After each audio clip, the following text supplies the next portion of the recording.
Hello, it's Randi Rhodes. Here's a clip from our show, and go to randyrhodes.com for the whole thing and a podcast. Buy a stinking podcast. Mary had a little man. The fall. We believe that all men are created equal. To the magnificent mosaic that is America. From radio beacon to radio beacon. I have a dream today. Change has come to America. Knock, knock. Who's there? It's a figment of your imagination. Randi Rhodes Show. Turn up your mind. Thank you. Yeah, Beto. Oprah would be a lot of fun. I know her very well. You know, I did one of her last shows. She had Donald Trump, this is before politics, her last week. And she had Donald Trump, and my family was very nice. No, I like Oprah. I don't think she's going to run. I don't think she's going to run. I know her very well. Which means she will. No, Gail King went back to work this morning, and she was, on her show this morning saying that Stedman was misquoted, that he thought the question was, would she make a good president? And he said, absolutely she would, but that he didn't understand the question was, is she going to consider the presidency? And he said absolutely she would to that. But it was interesting this morning. Gail says that she's intrigued and people are asking her to run and they're volunteering to run her campaign, and people are saying that they would quit their job and they would support her and campaign for her. I'm in. I'm all in. But she said she doesn't think Oprah will run. What about what Stedman said? Well, I do think that's interesting, because Stedman says that he thought the reporter said to him, would she make a good president? And he said, absolutely she would. That's how he interpreted the question, because this is the thing. Stedman would never so cavalierly say, absolutely she would do it. It's up to the people. He would never do that. I got emails from people yesterday. But wait, no, I got emails from people yesterday that said, is Stedman being strategic or is he being supportive? He is nothing but supportive. He would never just throw it out there like that. What were you going to say? Well, I'm going to ask you the same tough question that I ask guests on this show. In fact, Stedman did say she would absolutely do it. It's up to the people. That's what he said. Yeah, he did say it is up to the people. But I'm telling you, his interpretation of the question was, would she? He thought she would. He thought the reporter was saying, would she be a good president? Okay, is she considering it? No, I absolutely don't think that her position has changed. I don't. I was up talking to her very late last night. I do think this, though, guys. I do think she's intrigued by the idea. I do think that.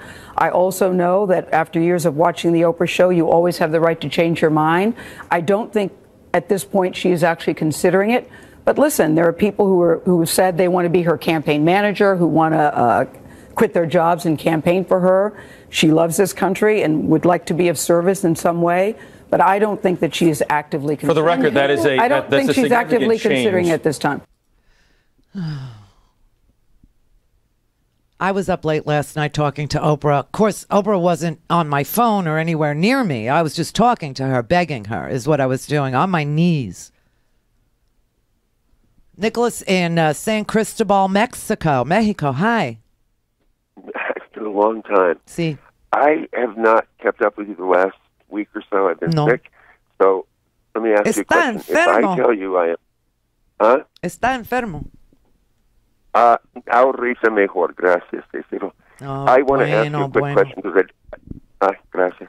I don't want to waste your time. If I were to tell you I am full frontal for Oprah running, you want to throw me into the loony bin straight out, or you want to talk to me for a second? Because I got some good reasons. I'm full frontal for Oprah. I am. I'm all in. Oh, God, I should have known. In fact, I sort of did know. I took a chance. How could you not know? Because I've been out of touch, honey. Oprah, out of touch. I mean, I've been saying this since, 2004, 8? I know, off and on, but I don't know how serious anybody's been. Can I go through a list why I think she... I would have a statue of Oprah on my dashboard instead of... God bless. Of course. I mean, I would. If they sold them, I would have it there with a little crown over it. Oh, yes. Well, I want one, too. Yeah. Now, can I tell you why I think some of the non-believers need to think some things through carefully here quickly? All right. One of the arguments against her is she has no record of executive authority delegation. That's nonsense. Nobody builds a $3 billion empire without being able to delegate authority really, really smartly and well and get the job done. Two, I think she would, as close as she is to the Obamas. I think we're looking at Barack Obama on the Supreme Court. Mm-hmm. I think everyone knows she has a good and decent heart, and boy, has that been missing in the national politics for too long. Mm-hmm. Name recognition, we don't even need to talk about, right? Mm-hmm. Is everyone looking for perfect? Is she perfect? Nobody's perfect. My great belief that I live by, Randy, is the Buddha's great admonition: good enough is often overlooked in the pursuit of perfection, which does not exist. She is plenty good enough and will bring good people with her. She's not a professional politician. People distrust them for very good reasons. She'd bring women voters aboard, say hello to a clean DACA bill and goodbye to the wall, say hello to LGBT rights, equal pay for women. You know it as well as I know. The list is so long, I can't believe people are not seeing it and getting it. She has a 25-year history. Right? Oh, yeah. Listen, all kidding aside, I am so about kidding. this. I am not joking. I'm not either. I am deadly serious when I tell you that if Oprah ran for the presidency, I would campaign for her. I would support her. Obama would too. Michelle would be out there. Yes. Of course. And the idea of Obama on the Supreme Court, that is a doable, logical conclusion from an Oprah presidency.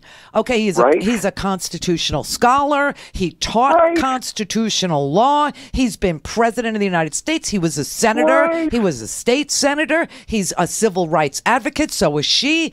Listen, in the end, for the people who say that they're sick of, the establishment politicians and all that, there's celebrities too, really no disagreement with me. Okay, I am really disgusted with a lot of the Democrats, the way that they behaved in the 90s, triangulation and moving to the right and doing welfare reform and deregulation of the media in order to appease the unappeasable, the Republicans who simply looked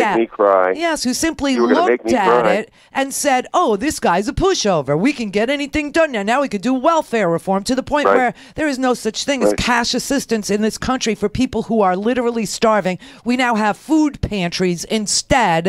Okay, we've got child poverty through the roof, no children's health insurance program. You really think Oprah is not going to, make sure that the children of this country are educated and healthy? Oh, please give me a break.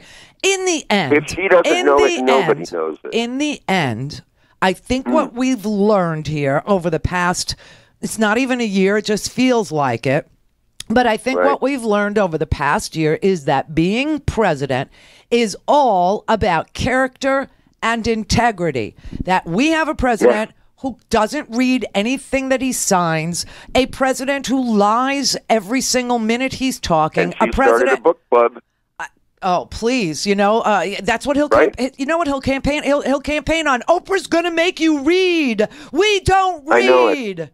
I know it. How horrifying! Right? I love the undereducated. This will just be another version of it. That she's an elitist. Okay. Well, here's the question. That likes to read. Randy, then here's the question: how do we make this happen? Well, we don't stop talking about it. That's number one. Number two, we count on her to make the decision because Oprah knows what Oprah can do. Oprah is, by nature, a person of service. She views herself, in the end, as a teacher. As a teacher. That is how Oprah sees herself. Now, here is a woman who started as a journalist. You really think that this attack on the media, the attack on news, the attack on your truth, the attack on facts would live another minute with an Oprah presidency? Absolutely not. Right. All of this, could end. It would all end. Listen, I literally have watched Oprah from the earliest days in my broadcasting career to. I too. And when she put out that 25th anniversary CD collection, I was living in New York. I was working on Air America. I was so depressed because it was the best of times for my career and the worst of times as far as the people I was around. Okay, everybody knows that. Yeah. Oh God. And so on the weekends, I would just hole up in my house. This is when. I just ate fast food every weekend. I would go to McDonald's. There was a McDonald's on Madison Avenue. I lived on Park and 38th, and there was a McDonald's on Madison and 39th, and I'd walk my dog there, and I would get I swear to God, I would get a Big Mac with cheese, 2 orders of French fries, chicken McNuggets, and they had these little McNugget wraps, okay? And I'd get 2 of those. It's positively Trumpian. Oh, my God, I know. That's what happens when you're depressed. And I would lay on the bed, and I would watch the whole 25th anniversary CD after CD after CD after CD of Oprah's career. It was jaw-dropping. And I would say to myself, there is a reason why you are going through this. There is a higher calling to this. There is okay, you're not here. You're not here because you wanted to be famous. You're here because you wanted to be heard. And so you are being heard, and you're going to have to take the good with the bad and just keep on soldiering through. Oprah means everything to me. Randi Rhodes, preach it. Preach it. Don't stop. I love you. I love you. I'm so serious. And I'm serious like a heart attack. To have really a president who encourages reading, oh my God. Oh, how scary is that? To have a president who cares about children and the safety of our children and the protection of our children, who cares about sexual assault. I mean, like I said, get my book to Oprah. Never. Get my freaking book to Oprah. There is a story in that book, Oprah. There are many stories in that book about, what goes on in a woman's life when she works, in the military or when she works in an all-male field. Oh, please, read this book and produce it up with Reese Witherspoon. And let's don't ever forget that Oprah is, in fact, a survivor of sexual abuse. Oprah is the first Me Too. She's the first Me Too person. Nobody could go through that and not come out the other end as well as she has, not being a far better person than most could ever hope to be. Listen, when you listen to Oprah's, brand of spirituality, which is pretty non-denominational as far as the way she offers it. Now, I know she's a Christian, but her offerings are non-denominational, which makes them accessible to me. Okay, to me, who is not a Christian, and I'm so grateful that she made those kinds of appeals to my higher self, in the way that I am too. And then you have a president, and then you have a president now who says 2 Corinthians, right? That 2 Corinthians, right? They walk into a bar, and that's the whole ball game.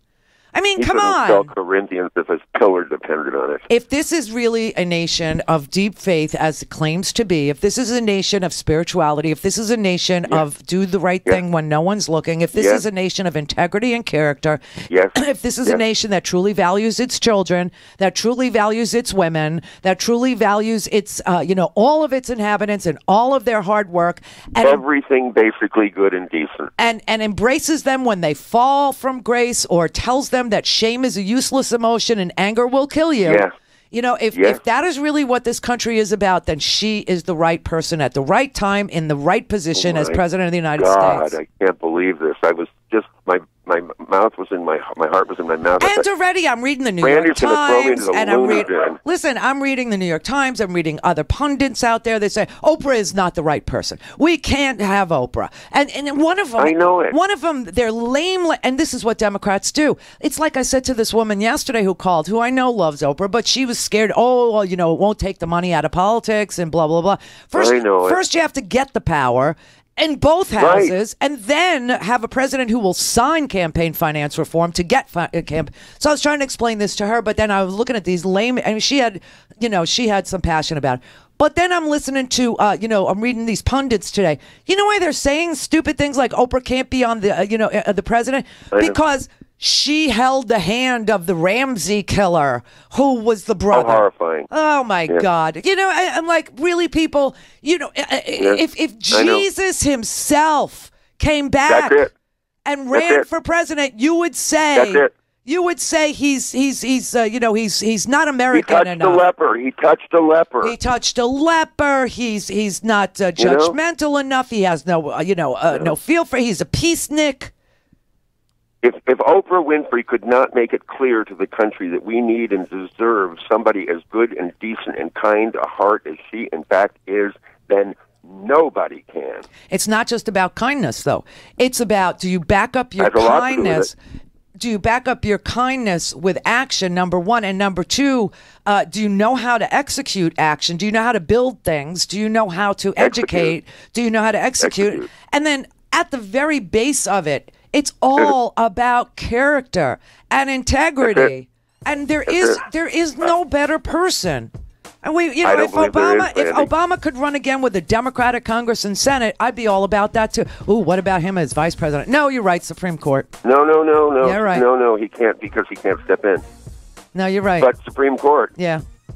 Thanks for taking all this time with me. I am wouldn't the best seat be if he took Clarence Thomas's seat, that sexual abuser, that sexual harasser who harassed, oh God, I just blanked out on her name.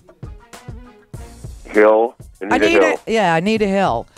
Would you believe she's a friend of my sister's? She goes to a Christmas party every year with Anita Hill. She says she's fabulous. I bet she is. I mean, the integrity she had, okay? The courage she had back then to come forward and say, this man talked about porno movies. This man talked about a movie called Long John Silver, and he compared himself to the actor in the movie, and he used to come with a Coke can and put a pubic hair on. I mean, that man is sitting on the Supreme Court and has never asked a question through any of these court cases in the history of his being there.